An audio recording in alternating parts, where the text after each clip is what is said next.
good morning, good afternoon, good evening. Welcome again to another episode of Talk Architecture Podcast by your host, Naziati Muhammad Yaqub. And this is part two, where earlier we called for a transformative architecture education in Malaysia. And it's an introduction by way of reacting to a piece of newspaper opinion article by Dr. Said Alwi Al-Sagaf, which was something that we're trying to find in that article, something that is missing, a gap that we need to address, and that was the student's voice.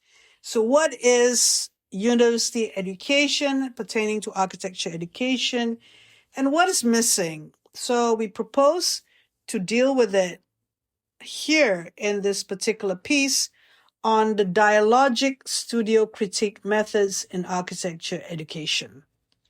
Yes, directly we're looking at how can you transform architecture education from the traditional model, and we need to move forward in looking for something that is basic, is to do with the human being that is the student of architecture and what they need in this day and age. We keep on talking about the industry expectation. We talk about the architecture professors, shall we say, opinions. We talk about what they think they need to happen because the how-to, employability rates, and so on, and always focusing on the metrics, the rankings, and the KPIs, but not asking the student, what do they really want? What is it that they really need? What would they like to have happen in university and so on? So here we propose that there should be a dialogic studio critique methods in architecture education. And this dialogic studio critique methods shift traditional architecture design studios from a hierarchical tutor-dominated feedback, often called the desk crits or juries, to a collaborative multi-voice conversations. How's that sound? Does it sound very interesting for the students out there? Now, the students out there will probably think, oh, should I do this way? Is this the right way? But we need to have these conversations right here, right now, when we ask about whether we are actually, solving this thing at the core of architecture education. So this has been going on, this dialogic studio critique methods. And later we'll talk about those case studies.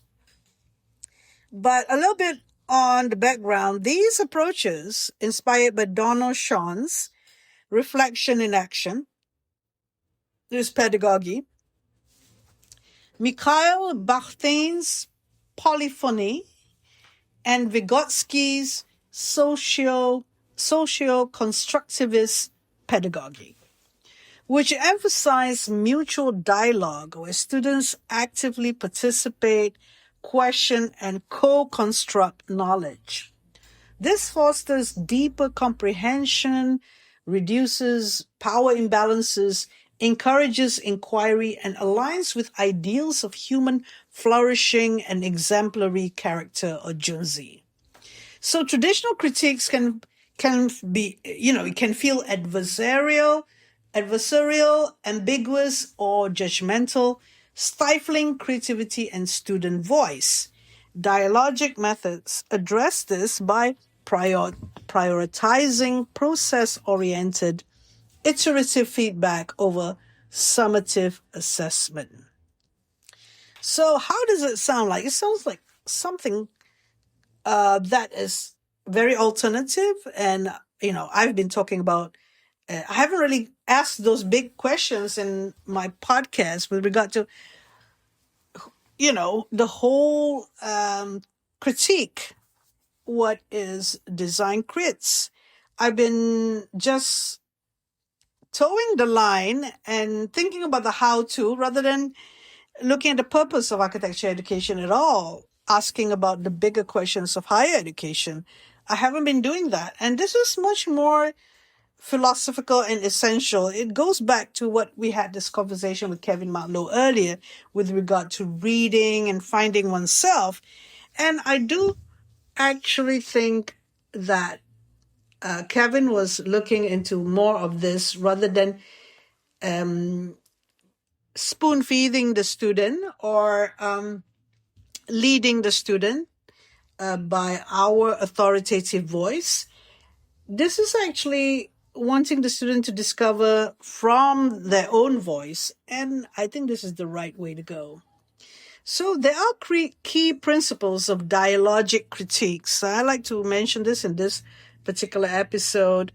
And the key principles of dialogic critiques, number one, multi-voice and polyphonic. This means that there are multiple perspectives from the tutors, peers, guests, interact equally. There is no single authoritative voice that dominates. Now, I do find in the studio that students would like the lecturers or authoritative voice to dominate, and sometimes because of the time factor, we rush into this way of doing things.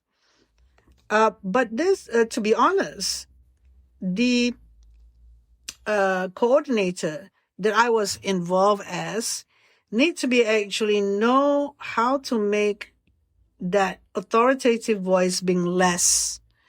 It could be from any tutors debating about how the students' work should be. And the coordinator needs to be very good at this. And so that you can have an equal interaction process happening during the critique session. So that is one principle. The second one is a comprehension oriented, which is will focus on helping students understand and position their ideas among divergent views, rather than just evaluating. Now, yes, we tend to rush during crits and, but we never actually absorb it and let the student sit in, where the student can understand that where the position is among these views. That's a lot of work. And you could imagine that if we were doing the KPIs and teaching is just like 30% or 0%, that was something that I found out that it could be 0%. When are we able to help the student to actually understand and position their ideas? I mean, architecture education needs to be something that ferments, something that takes some time for it to digest. Now, the third principle of dialogue critique is iterative and reflective. The feedback is ongoing, encouraging reflection and revision. I'm just going to go through them quickly now. The fourth is reduce hierarchy. Tutors act as facilitators, not masters, and students defend ideas with evidence. Clearly, we never actually asked this question with our about architecture education being dialogic critiques rather than one-sided critique with only the tutor being a master. I mean, that is so Renaissance, right? I mean, you have a master apprenticeship model and basically students have to copy the masters, and that is not 21st century anymore. We have to ask these questions ourselves, where we want the tutors to be, how the tutors need to be, and here it says as facilitators and not masters. So students defend ideas with evidence. We cannot do like a hybrid of dialogic with the traditional way, and we need to actually restrain ourselves as tutors not to influence too much so that students can be on their own and able to be independent. So the 1, 2, 3, 4, 5, the fifth principle of dialogic critique is peer involvement, where informal and structured peer feedback builds community and critical skills.